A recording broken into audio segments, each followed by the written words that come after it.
the house that you live in is not a great investment. What it is, it's a way of tricking yourself to building wealth. The UK is often described as a nation of homeowners. We're obsessed with getting on the ladder. A lot of people don't even question this. It's just taken for granted that buying a house is something we should all aim for. But is it always the right thing to do?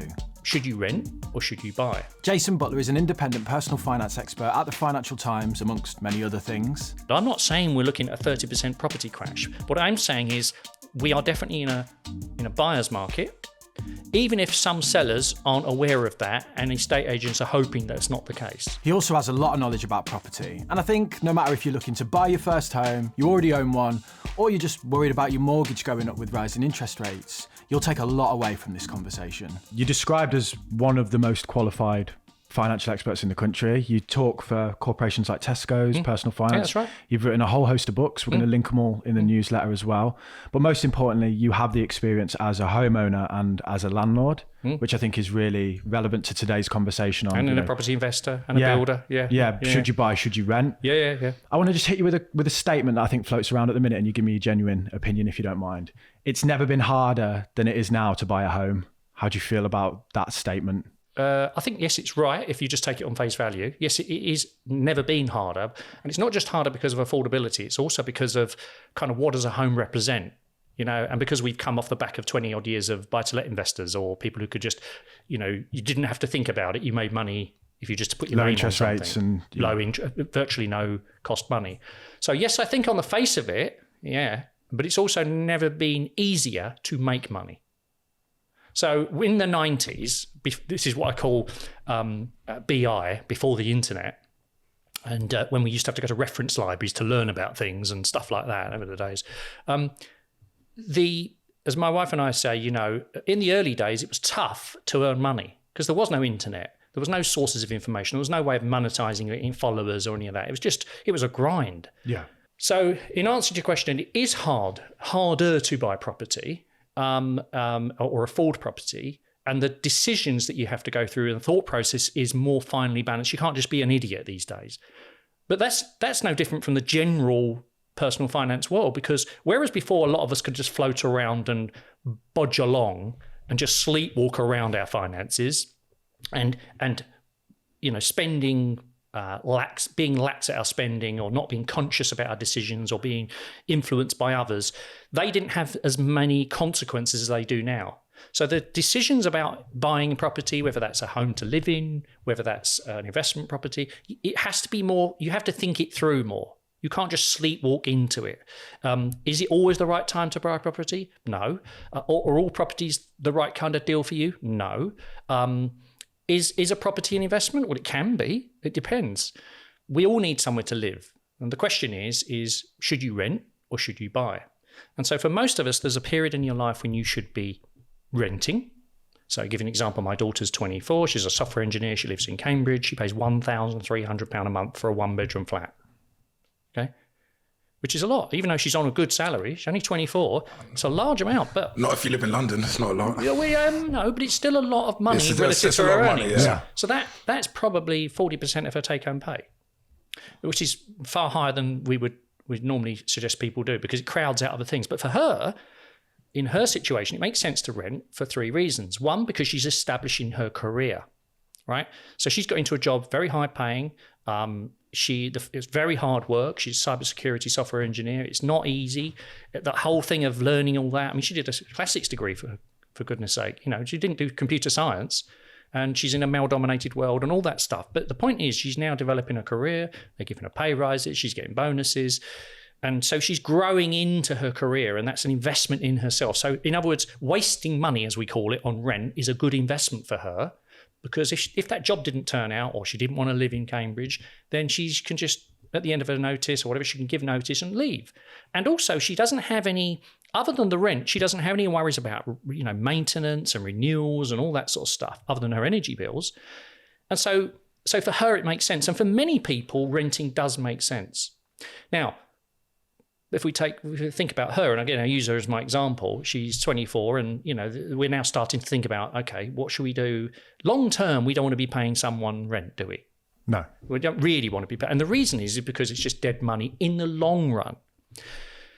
So what we have to do is we have to think about, okay, so what's the cost of living somewhere, whether it's renting or buying? There's a great website, which I'll give you the link to. It's called Smart Money Tools, and it's got a great calculator called rent versus buy. And you can put all your own factors in, like how much deposit you're going to put down, what's the rent of the equivalent house, what interest rates do you want to assume on the mortgage, what growth rate do you want to assume on property. You can put all these things in, and it's got defaults, and it will tell you and says, how long do you want to stay there? That's the important thing.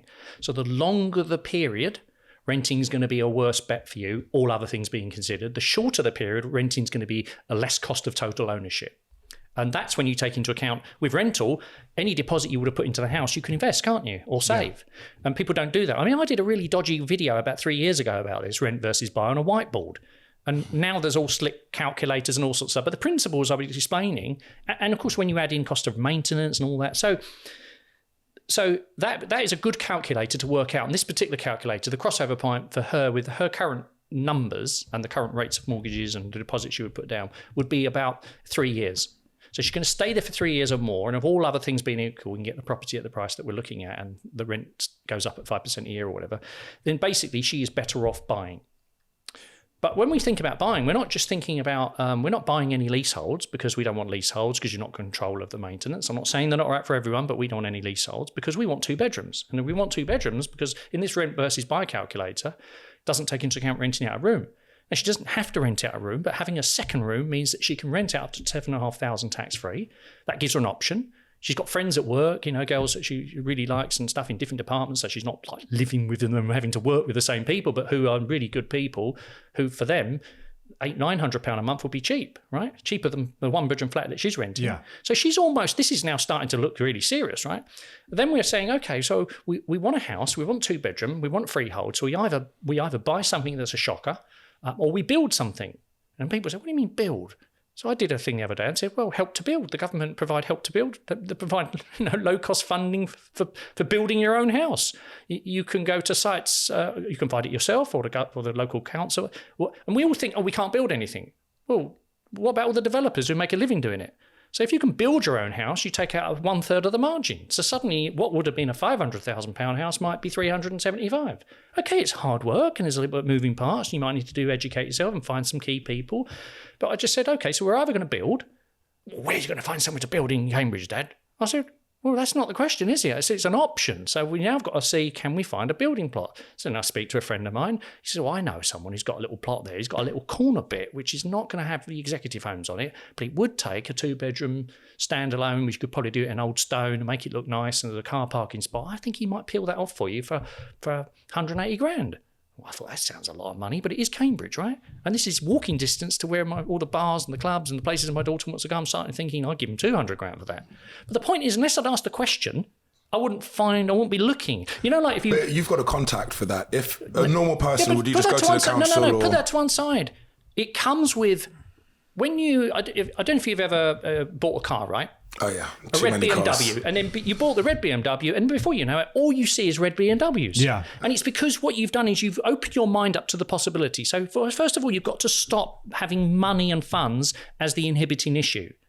You've got to look at all the options available to you, and then what you've got to do is you've got to say, once you've got an eye of what good looks like. So now my daughter she's now fine tuning all the postcodes and all the roads and all the areas on a map for me, so that we together, and she's going to do it with me. I'm not going to do all the work, but she's now working out where she wants to live. So now what we do is we keep looking and looking. So her now getting her home, we don't have a specific time in mind. We are starting to work out what good would look like. We're starting to play around with, well, what could we do? What would it cost, etc. When would I be right to do it? And also, what do I need to do to become ready to buy? So a house is not a great investment. The house that you live in is not a great investment. What it is, it's a way of tricking yourself to building wealth. Because we would pay for housing anyway through rent, etc. What we're doing is even if it was marginally more expensive on a monthly basis, what we're doing is we're kidding ourselves through the monthly payment. We're forcing ourselves to pay down our debt for an asset that we need to use anyway, so that after 25 or 30 years, however long your mortgage is, or depending if you move, etc., what we've ended up with is we've paid off our loan and we've ended up with an asset. An unencumbered asset that we can... I live in a house that I've lived in for 25 years. My daughter grew up there. There's no mortgage on it. Yeah. But I know they all say, oh, you shouldn't pay off your loan, you should keep the mortgage out, and you hear all these people like these property gurus. I'm not interested. We sit there, we have a glass of wine on a Friday night. This is ours. We have no mortgage on it. If we sold it tomorrow, we could downscale for a house and, we could certainly live in something smaller. We don't need a 5-bedroom house with an acre and a half of land. It's ridiculous. Now, I'm not saying that to brag. What I mean is that was a real stretch for us when we bought that, and we've added land, we've done extensions, we've made it the way we want it. But the point is, it's ours. Now, if I added it all up, the money I've put into that house, it probably wouldn't be a great investment. So although it represents a large amount of wealth, there's many other things I could have done with that to make many, many millions. But we needed somewhere to live. We wanted somewhere to bring up our family, and it's got all those memories in it. But now it's something which is just another asset we can move around on the wealth jigsaw. Damo, do you know what one of the common traits is for really successful people? Really nice teeth. I do have really nice teeth, thank you, but it's actually reading. To be fair, I watched this thing the other day on Bill Gates, and he was saying he reads, like 10 books a month or something ridiculous. Yeah, I mean, they say like reading is the cheat code for life. The super cheat code is Blinkist. It's great, isn't it? It's pretty awesome. They condense the books down into these 15-minute audio clips that are just really easy to consume to get all the key information from the book. Yeah, I knocked out a couple. Millionaire Success Habits and Rich Dad Poor Dad. Did you like them? They were pretty good. I mean, Bill Gates wastes like hours reading these books. I just knocked it out in 15 minutes, so unlucky Bill. Unlucky Bill. If you want to be like T and not like Bill Gates, then you can sign up to Blinkist using the link in the description. It's really easy to do. You get a better deal through us as well. So you get 7 days free and 45% off your first year. It's blinkist.com/making money. That's blinkist.com/making money. T. Now, back to the show. So if we look at it from this home perspective of individuals, and they subscribe to that narrative of we need a home, we want a place to live because long term it's good for our finances in the sense of we don't have a monthly rent bill. And security of tenure. You say like balance out this act between renting versus buying, but then that's changed because of interest rates, right? So if I use my house as an example where I live, let's say it's worth £500,000, it's actually cheaper. I could rent it out for less than the mortgage would be if you were coming at it with a 10% deposit, right? So not everyone has a father that's got an empire behind them as such. Not an empire. Yeah, well, it depends on who you're comparing it to. But what I mean is most people are just saying, should I be breaking my back now to save up 10% to put into a house where the payment for the mortgage is actually more than I pay in rent? Right. So here's the thing. I'm not keen for my daughter to be in a rush to buy a house, okay? That's my view to her. I said, you don't need to be rushed. What you need to do is you need to find motivated sellers who need the money more than they need the price. And you need to be in such great shape financially, one way or another. So if you're renting gives you flexibility, right? Yes, but it does suck the living daylights out of your money. So it might be you have to think about where you're going to rent. If that's the price you have to pay, and you might have to move for your work, you might have to change your career, you might have to reschool. Then maybe you've got to look at what you do. I mean, I know it's not easy for many people. It's not simple. Rent is a big tax on people. But here's the thing. At the moment, the true value of properties are very much influenced, although a third of houses are owned completely mortgage-free and another third, I think, are very less than 50% of mortgage and about a third are sort of pretty much encumbered. We haven't actually seen the recalibration of prices of houses because we haven't seen the recalibration of the cost of money yet, because the vast majority of people are still on these ridiculously absurdly low 2%, 3%, even buy-to-let landlords, 3-4%. They haven't even realised yet, and they haven't really been fully affected by the tax changes. The point I'm making is that it's going to take a couple of years for the excess, what I call this ridiculous final hurrah of the cheap free money to be unwound. I'm not saying we're looking at a 30% property crash. What I'm saying is we are definitely in a buyer's market, even if some sellers aren't aware of that and estate agents are hoping that's not the case. How long do you think it will last, this buyer's market? Well, I don't know. I think we're moving into the buyer's market. I'm saying we're at the beginning of the buyer's market. No, I don't know. I'm not a property expert. No. But what I'm saying is I grew up in the 70s. I went through the early 90s property crash. Everything's different. There's lots of different factors. But what I'm saying to you is if you are a young person either looking to buy your first home or thinking of moving up because you need the more space or you want a better place or whatever it is, or move for work, I think things are moving in your direction. Take your time. Don't rush. I'm saying Don't let the last 10 or 15 years what's happened with property dictate your value judgment and your thought process. Get yourself in the very best position financially. So that means none of these expensive phones on £90 a month deals, no buy now, pay later stuff. Develop the good habits, which is about you keeping control of most of your money. Now, of course, yes, by all means have holidays. By all means have things that give you fun and joy. But they all have prices. If you're serious about buying a house, then you have to think and do things differently to people who aren't. And you can either act like a victim or you can act like a victor. And that means, what do I have to do? Okay, it may be tough and it may be different with things I need to do, but I'm saying the cost of housing for purchase, in my opinion, is going to become softer and softer and softer as more and more people come on these fixed rates and the economy gets money sucked out of it and people cannot afford these higher deals. And as people thinking of moving and then they're looking at a new deal at 5.3% or 4.5% or 4%, double the cost what they're double on what they were paying, it's got to affect prices because what will happen is the market will slow down.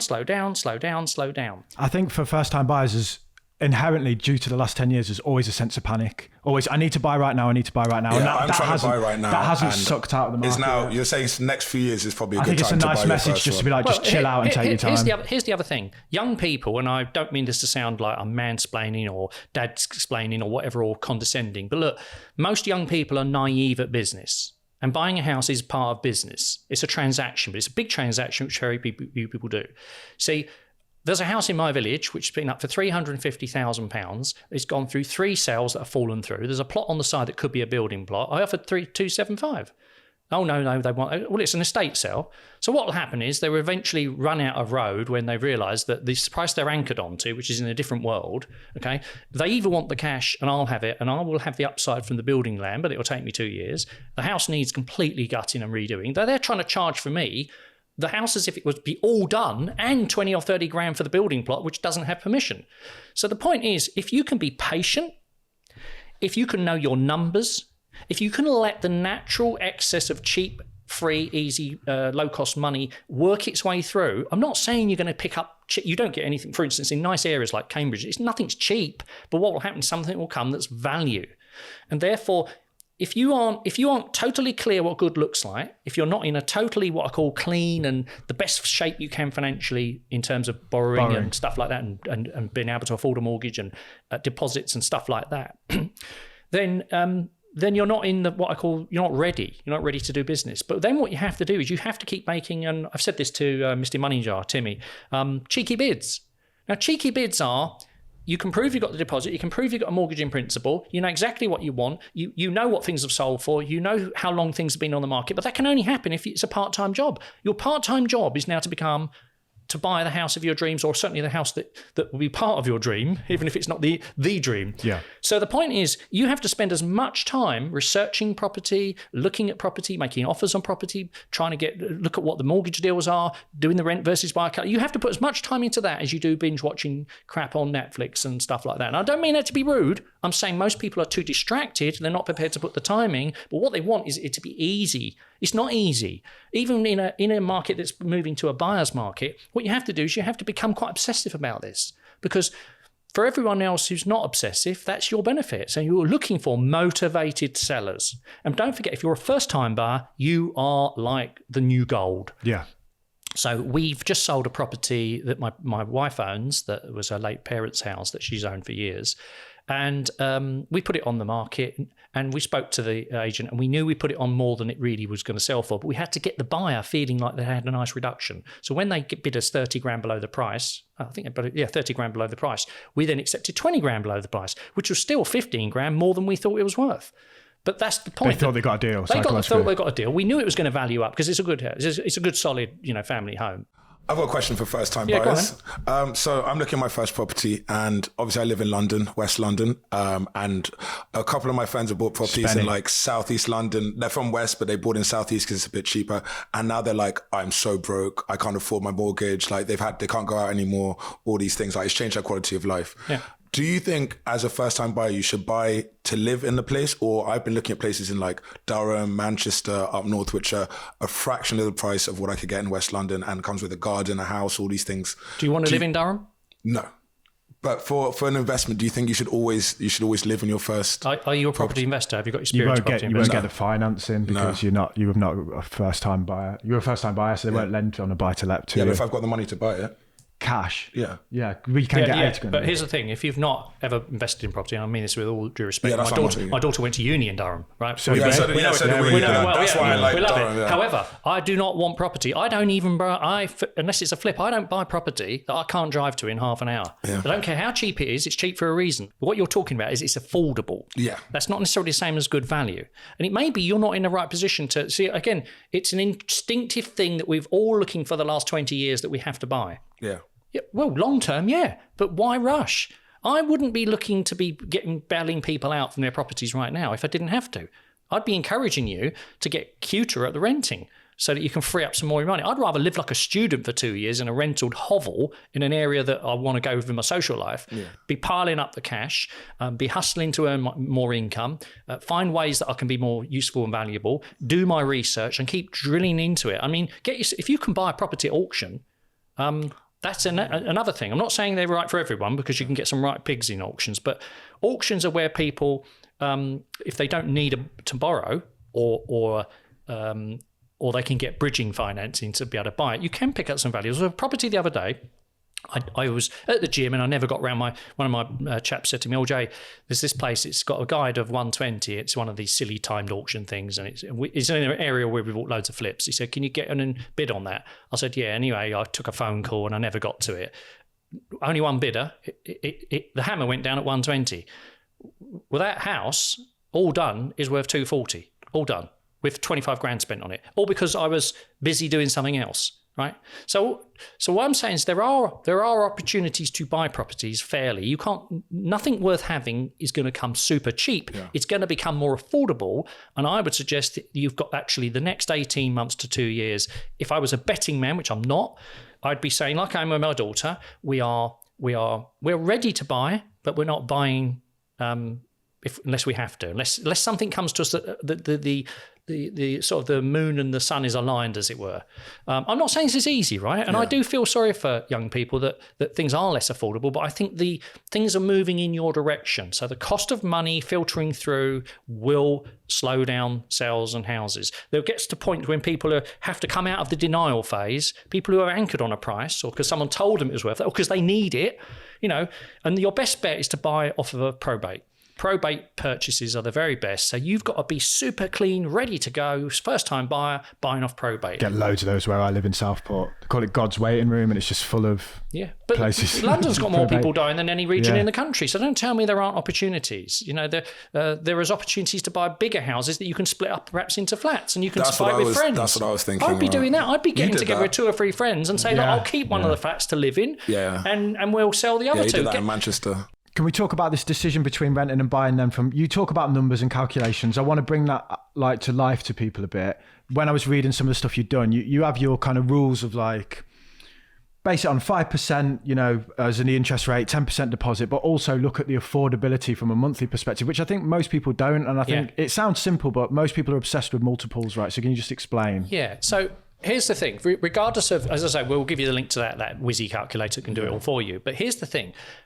The banks want you to think in terms of how much can I borrow as a multiple of my earnings, right? Yeah. That's how they teach you. And if you look online, you will not find a calculator that can reverse back from, I've got this amount per month, forget rent versus buy, I've got this amount per month, and I've got this deposit, how much should I be bidding for the house crazy, based on current mortgage? There is no calculator out there. Someone said to me, someone's built one somewhere, but I've still not found it. And the reason is because the banks want you to borrow the maximum you can and not to be sensitive to the price, or even though you are. And so, if, for instance, my daughter's got this £1,300 a month rent she pays. So if we work backwards, we now know, based on how much she can put down and that $1,300, don't want to pay any more out, and ideally should pay a bit less, what should she be buying houses for that are the same as she's renting? So if we compare that to a one-bedroom flat, it might come up with a number of 220,000. Now, those flats are up for 280,000. So what we got to keep on doing is putting bids in, if we wanted to, similar to what she's got, bids in for 220, 225, 230, something like that.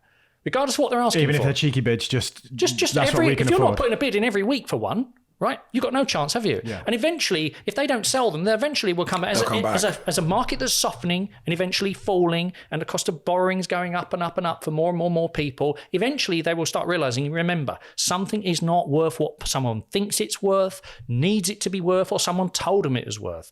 It's worth what a willing buyer is prepared to pay for it. And if there's no other buyers, That's what it's worth. that's what it's worth. Now, if you don't need the money and you want to wait till 2030 and hope the world's all changed, that's great. But most people are selling a property for a reason, either death, divorce, or debt. They either can't afford the mortgage, might be a buy-to-let. Someone has died, in which case it's not theirs or they're inheriting it, so it's free money anyway. Or they got divorced. And I don't wish anyone to get divorced, but I'll tell you what, there's nothing worse than getting divorced and being in an unhappy marriage or an unhappy relationship. Just get the property gone. Yeah, Let's split the money and part ways. They're motivated in that sense. Yeah. Anyway, so just going back to that thing is, think about the monthly payment. And How much you can pay each month. Yes, and then work backwards. What price do you need to offer given the deposit you've got and the cost of borrowing? And regardless of what they're offering, remember, what they're asking bears no relation to your situation. Now, you might be saying, people might say, well, there's no way you can do that. Now, here's the thing you've got to remember. Under the Estate Agency Act, unless the client the seller of the house has specifically agreed that they do not want to be sent any offers that are not at or above asking price, They have to submit them. the law is they must submit the offers. So I make a point of, here's my offer. Can you please confirm that the client has not instructed you that they do not want to receive any offers at or above the asking price? I said, no, they haven't. So I said, fine. So I expect you to. So then you get a letter confirming they've offered it and a letter confirming that they've declined it. And be prepared to keep offering on a property that doesn't sell. That's good. That's good because it proves that you were right in the first place. Just because some other idiot wants to pay what they're asking, what's that got to do with you? You're looking for an angle. You're looking for a result. You're not looking to be a fairy godmother or a fairy godfather. Yeah. So you talk about framing it from a perspective of how much I can afford on a month, but then you also say that your daughter is protected from all of the costs associated with home ownership because you just got rent, don't have to worry about it. Yeah. How does someone then sit down and go, this is what home ownership is going to cost me? What costs should they be looking at? I would normally add, as a rough rule of thumb, 10% to your monthly payment. So if, for instance, it's £1,200 on the mortgage, add 120 for maintenance. So that covers, the dilapidations, things that go wrong, boilers, etc. But the other thing when you're buying a house, and I would really recommend you do this. My daughter had a friend who was buying a house for $300,000. It was all going through, and the world changed with Liz Truss and Kwasi Kwarteng tried to do their blow up sort of angle, their little experimental project. They had a good time. And I just said to him, "We'll offer him 270. So otherwise you'll walk away." But he couldn't because he wanted to move out from his parents' house. I said, well, just offer them 270. What else are you going to do? Who else is going to come? And he ends up getting 10,000 off. Then he moves in and finds out the boiler's buggered and there's damp in the back. So clearly he's just had a basic home buyers thing. Always check the boiler. Always check any kit that's going to... What really costs you money is boilers and electrics. And plumbing. Just check all that stuff, Turn the shower on. Turn it on, make sure the boiler's working, find out when it was last serviced, because I'll tell you now, boilers, whether you're going to get one of these new air source heat pumps or you're going to go for a new gas one, they cost a lot of money. I've been caught so many times on boilers. Now my standard thing is 3,000 to 8,000 quid for the boiler. That's how I think on every property. And so you factor that into the deal because you're thinking I'm going to need to replace even if it looks gimped up and nice, right? The boilers are always the thing that go wrong. Why is that? Because basically, whether they're serviced or not, boilers normally have about a 10-year life. So I went into one house and it was all very nice and lovely. And the guy had been there 25 years. I said, that boiler, that looks a bit 90s to me. Oh, no, it's in perfect order. I said, yeah, okay, we're going to need to put a new boiler in. Oh, no, it's perfectly ordered. I said, no, it's a new boiler. It's going to be $5,000. And it's probably going to need a new tank because your tank's too small and we need a pressurised one. I said, so I'm sorry, I'm going to have to probably allow $10,000 for my plumbing. That's where I'm at. I'm saying that to him as I'm looking at it. I said, I'm very sorry, but we can't. Even though you're managing the expectations. That's a 90s boiler. I said, but the best one in the world. world. In a few years. I mean, all of us are getting older, I said. None of us are getting any fitter, because things go wrong. I said, and I'm sure you've looked after it well, but that's just the way it is. I said, that's in my mind. I've got to take that into account. As a first-time buyer or someone who's not as experienced as you, do you reckon people should just, like you said, do their research every day, read about it? Or do you think there's someone you can go to for advice and like, at least there's a checklist, make sure you check the boiler, make sure you check the Japanese knotweed, make sure you check the mold? Like, well, you look on like homeowners, the Homeowners Alliance is a great website. That has got loads and loads of checklists, guides, how-tos, what this means. And it's different, don't forget, the buying process in Scotland versus England and Wales. I'm not buying in Scotland. Northern Ireland also is different. But the point I'm making is, don't go into buying one of the biggest things you're going to buy, whether that's for investment purposes or for living in, like taking the narrative that you're just being told by vested interests, whether it's estate agents, whether it's the banks, whether it's people trying to sell their houses for top money. You just got to, this is your part-time job. Yeah. And it will pay dividends, because you might not get something really cheap. If you're buying a lovely house in Cambridge, like walking distance for Jesus College, you're probably not going to get anything really cheap. But what you are going to do is buy it with your eyes open, and you'll know, oh, my holding period, I've got to be here for 5 years. So I can't just go in and you know, if you're a young person and you think, oh, might meet someone in 5 years, you know, things could change. Well, if you've got 2 bedrooms, you've got half a chance. And if you're going to have a family, you got, you know. So again, don't just think about buying a house with who you are now. You also got to think about who you're going to become, and you don't want to be a reluctant landlord. You know, I've heard of this now. It doesn't really make sense for most people, particularly if you paid good money. Because of the tax. Because the tax, in your own name, you're going to get taxed on all the income, regardless of the mortgage. And most people are in a negative on an investment. And that's actually good, because it means there's going to be more people selling what I call peripheral investment properties at more realistic prices, because they are bleeding cash. There's a bloke I spoke to the other day who was crying down the phone to me. And he said, I've got 4 of these properties and they are draining £2,000 a month in total off of him. Just to pay the mortgage? Yeah, and one of them, they haven't paid the rent for 9 months, and he's taken them to court. Brutal. He said, this is causing me no end of grief and so on. What should have been a simple thing has all become a drama. And I said, well, you need to get rid of them all. He said, would you want to buy them all off me? I said, yeah, but I'm not here to save your day. I said, I'll probably pay you what the mortgages are. Oh, well, I can't do that. I said, well, keep with the pain. Keep with the pain. I said, you know, I'm not being funny. I said, you know, do what you can or sell them off individually. So he's now going to start selling them off individually. He's hoping to get some first-time buyers who are a bit green. This is his words, not mine. And that's the problem, is there's an asymmetric relationship between the people who are behind all the selling of houses and you as the purchaser. Remember, as a first-time buyer, you are valuable, okay? So don't let that go, particularly with things like the stamp duty thing. You know, so what? So what, you don't pay any stamp duty? They can't load that on the property. Yeah. You know, no, that's your benefit. And don't forget that, you know? I think from first-time buyer perspective, you know, take your time, work it out from what I can afford on a monthly basis, so that when I'm going at a home, I've got a price that's what I pay, and recognise the fact that you're valuable, and that most people in this market that are selling have probably got a motivation that you don't recognise, and that this asking price really is just a number they want. It doesn't mean you have to bid it. Well, here's a little story I heard today. You know the inflation target of 2% that kind of all the companies like. Do you know that there's no basis in economics for that number at all? It apparently was plucked out of the thin air by a guy at the IMF, I think, who was one of the senior economists, who said it doesn't sound too low and it doesn't sound too high, on the basis that we want a little bit of inflation in the economy, because that's good, because it erodes people's debts. And that's the other thing to bear in mind. If you've got high inflation, it's actually eroding debt, that's a good thing. It's reducing the real terms cost of a debt. But also with rising cost of money, and I'm not convinced that we're even at the peak here. I still think there's a bit more to go. And it all depends on how people react to their fixed rates coming to an end. I think it's, depending on who you speak to, it's somewhere between 1 to 1.8 million people over the next 12 months are coming off of fixed rates. We haven't seen nothing yet.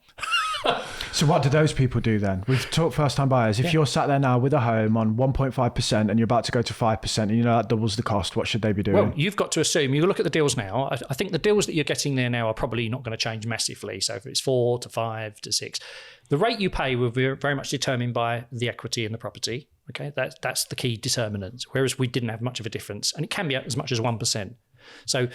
So what that really says is, I think if I were someone in that situation, I'm talking 6 to 9 to 12 months down the line, I'd be saying, right, okay, let's now pretend we're on the new world rate. So I was on 2, I'm now going to be on 4. I've got to pretend I'm on that rate now, and I have to rearrange my budget as if I'm already paying it. Not it's coming, it's happening. It's happening right now. So let's say that was a £300 a month increase in your thing. Now, this may be really tough for some people, particularly people where they've gone from 2 incomes to 1, perhaps they've started a family or something. But nevertheless, this is what I would do if you can. Pretend it's happened now, and recalibrate your budget and all your other major decisions, including do we go on holiday? Do we change our car? Do we downscale our car? Do we go to the cheaper supermarket, or do we not have takeaways anymore, or not so often, or whatever it is, and make all your decisions based on you're now paying that money, and put the money that is the difference between what you will be paying and what you're currently paying, and put it in a savings account. Just to instant access, you get about 3.5% now, instant access savings, and do not touch it. Now, I'm assuming here also that you're going to get rid of any expensive debt and credit cards and loans and downscale your car if you've got part payments. Just detox yourself. So if you are approaching a time when your mortgage cost is going to go up, and assuming you're not going to sell your house and clear off the mortgage and move into rented for a bit, you've just got to do everything you would normally do anyway to be much more conscious about where you're spending your money, and looking for ways of reducing the costs, looking for ways to maximize your income. Pretend as if you're paying that payment now, if you can, or to the extent that you can. Make all your decisions on the basis of the new world you're going to be in, not the current world that you're living in. I think like you said, people don't have a choice, do they? Like, it's coming, so you might as well try and prepare now. And the other thing is get friendly with a good mortgage broker, because although you can look on things like Moneyfacts and other price comparison sites to give you an idea, a good mortgage broker is, particularly if you're depending on how much you're needing to borrow, or your circumstances are a bit more chancy, like you're a contractor, or you've had a reduction in income, or you've got part-time pay, or you have a large bonus situation, or whatever it is, or you're a limited company director. If there's anything where you don't tick all the perfect boxes of the perfect borrower who doesn't exist, or there's only 3 out of 10 people who meet that criteria, you can still get good deals if certain brokers know how to present you, and they know which lenders. So it's good to get. You can lock them in for 6 months as well. Well, I was just going to say, the other thing is you can get, once you get your mortgage offer, not the offer in principle, but the formal mortgage offer. We've surveyed the property, we've checked you out, we've looked at your pay slips, we've looked at your bank account. Yes, we're happy to offer you this. And assuming no changes to your circumstances, you've got up to 6 months normally from which you can then, you've got to, for your solicitor to draw the money down, and the offer can't be taken away as long as your circumstances haven't changed. The beauty about that is you probably need to start that process a couple of months before that, right? Because it takes 6 to 8 weeks to get the offer. And so what you could do, as long as you're not having to pay out big fees, and many of these mortgages are, free valuation, free legals, as long as you don't incur lots and lots of costs for this, you could get an offer secured now, arrange your finances as if that's going to be what's going to happen. So do your spending plan and all the other decisions. But if something comes out that's cheaper between now and as you approach D-Day, your old mortgage finishing and you having to draw down the new one, you can apply for a new one, can't you? You're not stuck in, as long as you haven't paid large amounts out for the privilege. Yeah. I mean, but don't put your head in the sands. You've got 2 ways of dealing with this. And I've got a Ukrainian guy I speak to, and he says you can either run to the enemy or you can cower from them. He said, and we choose to run to the enemy, and that's the mentality. And so you've got to run to your financial issues and deal with it. And it's particularly difficult, and I just mentioned this point, Damien, it's particularly tricky in couples, because many people find it difficult to talk about money. They find it difficult to get on the same page. They aren't always clear about their values. Are they the same? What you find is that with couples, they often can be at misunderstandings, and what they're thinking is not what they're saying, or what they're saying their partner's not hearing, and it can cause tension and issues. And don't forget, particularly if it's your home, and particularly if you've had children or you've had a change in your circumstances, it can become very emotional very quickly. So you've got to start. It may be, particularly if you as a couple find it difficult to really talk about money in a way that doesn't end with either a row or acquisition or some tension. You've got to take small steps to look. I've heard this brilliant thing on Damien's website, about or podcast about how to think and feel about money. One thing we've got to do is get on the page. Go back to what I said right at the beginning. What does good look like? Yeah. Right. And what is the role of this property purchase, or what is the role of this house that we're living in now, or do we want to move? So would this house still fit our needs if it was $700 extra a month, because that's what it's going to be when the rate rise comes in? Or do we still feel comfortable living here, paying £700 a month extra? Is it still, or would we be better off paying £1,000 a month extra, moving, and all the drama that goes with that? Yeah. I think, there's 2 elements, isn't there? There's first-time buyers, and then there's people that are already in homes, and the needs of both, as you said. The first-time buyers kind of want motivated sellers to come to the market and sell their houses at a discount and be stuck. And they're coming. They're coming. Yeah, but you if know, my phone messages or anything to go by, they're coming, because buy-to-let landlords are hurt. It was people that own it in their own name who've bought in the last 7 years. Or have become reluctant landlords because they've moved on and kept their property, which is a lot of them. They are bleeding cash. So I think not that they're your saviour, but they are certainly a significant number of people, and particularly in London. And for people that don't understand what's going on there, that's simply because of the way that tax is treated on mortgage interest. They can't offset that as a business cost as such. They have to pay tax. So just on to be the full clear, amount. if you've got £1,000 a month coming in rent, right, you're taxed on that £1,000 a month, right, regardless of what it costs you to run the property, and you get a small allowance, 20% of the cost of the borrowing deducted off of your tax bill. And so that was being that's happened over the last 6 years. That's been very painful for many people on the old rates of the 2% and 3%. But don't forget, buy-to-let landlords are now looking at going from 3% to 6 or 7% in some cases, and particularly if their own income position is a bit more chancy, it may even be more than that. So what was starting to look like kind of just about holding itself together is now going backwards. So every month that goes by, there's money being taken out of the landlord's pocket. Yeah. So the key thing that I'll take away from this conversation is the whole be patient point. I think there's a lot of panic in housing purchases. I'd love to be a first-time buyer now. Oh, great. Some good news Just for me. wait. But I would say, if you're in the dating scene, right, as I said to my daughter, she's single and she's quite demanding. I don't think there's a man out there that exists that will meet the requirements. She said one of the requirements I have, she said, is he must qualify for the first-time buyer discount. Oh, wow. She was. Oh, wow. You taught her very well. That's you saying that, isn't it? I'm joking. Yeah. I said that to her. I said, just don't ask them how much they earn, ask them how much they save. So you've obviously been on a journey financially. You said you started poor and you are where you are now. I kind of want to know, how did you become good with money? I wouldn't say I'm good with money. I'm a reformed character. It's always there in the background, waiting to. What is poorness, mayhem, chaos, ridiculousness, impulsiveness? Because I'm naturally an extrovert. I'm naturally impulsive person. No, you're an extrovert. I thought you were quite insular, to be honest. But what I've learned over the years, I've had to learn coping strategies, and this is something I would suggest also. Learn about your own money styles. There's lots of different types of. Just Google search money types, money styles. There's about 8 versions of the money types, and there are between 6 to 10 money types. Avoidance and whatever, architect or whatever they call it. My daughters are architects, so they need loads of information. They need lots of time to think about it.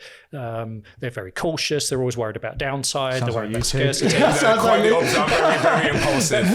But once you know who you're predominant, we all have aspects of us, and our wiring and our upbringing and our stories that we've heard, and all those things influence us. But once you understand who you are, you can play to your strengths, and you can try and deal with your weaknesses. So in answer to your question, what's helped me, I think, become the person I am now, and I'm certainly don't count myself as wealthy. I'm not the Sultan of Brunei, and I've got boats and 9 houses and stuff. But what's got me to the position where work for me is optional, I work because I want to, not because I have to, is I've always thought abundance. I've always seen opportunity. I've walked, 10 minutes from the tube station to have a chat with you. Never met you before in my life. Yeah.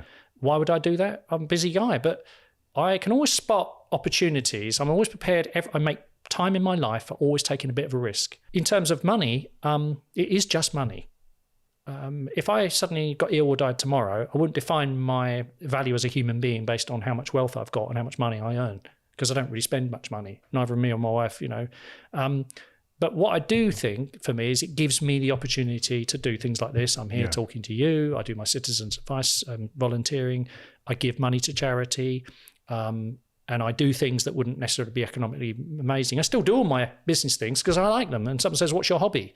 Apart from staying married and healthy, it is business. I like business. I like value creation. I like investing in businesses. I like investing in property. I like creating content and ideas and expressing things, and more importantly, giving people optimism. So the thing that has saved me, and I have had many failures in my career, is I've always been optimistic about the future.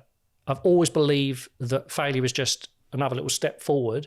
And I've always thought to myself, the things that you think are your weaknesses, so in my case, I didn't have a great education, I had a very poor upbringing and mad sort of parents and complete mayhem.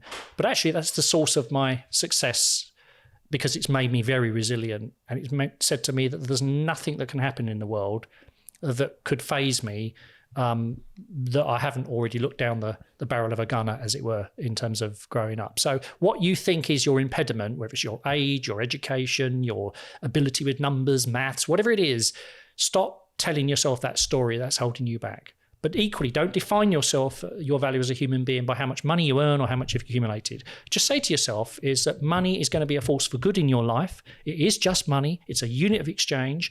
And enjoy the journey as much as the destination. And so that's really my view. And, I'm 54 next week. And I think to myself, well, if I had to sort of, hang up my boots now, I'd be very, very disappointed, because I still think there's fuel in the old tank. Value to add. Yeah. But I still think, God, I've done quite a lot of stuff. Yeah. And even the failures and even the setbacks and the disappointments and the mess ups were great fun. The key is make sure, don't try and make killings and don't do anything that can kill you. And always plan for a new boiler. Yeah, always put a value aside for a new boiler, because if it can go wrong, it will do. If you'd like a bullet point summary of this episode, then subscribe to our newsletter in the description. We'll also include all the links that we mentioned in this episode there as well.